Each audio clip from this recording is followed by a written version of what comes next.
The country's vector control program is to undergo review in coming months. The Minister of Health, Dr. Christopher Tufton, says observations of a shortfall in the system have prompted that review. The review will follows on the heels of a major USAID assistance to the vector control program. Minister Tufton said that there are some gaps in Jamaica's approach to vector management. He says he made some observations while traveling the island during the dengue outbreak.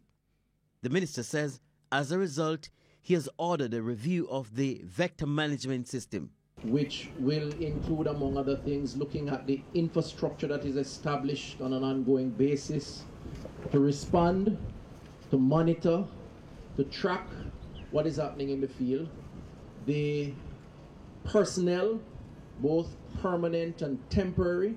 We had 1,000 temporary workers in the field, visiting homes, distributing flyers, doing inspections, treating the water, the breeding sites. And to my mind, it is an effective way to be out there and to help to control breeding sites.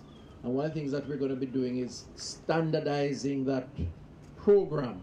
The minister is also to change the public education strategy, hopefully to get more compliance among the population. The minister was speaking at the official opening of the Vector Control Unit at Slipen Road in Kingston.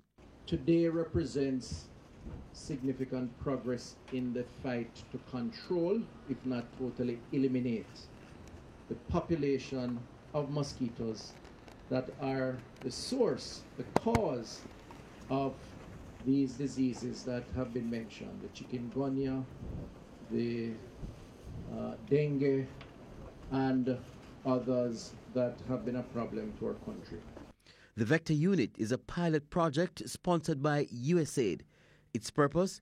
To produce sterile male mosquitoes to be released to mate with the females.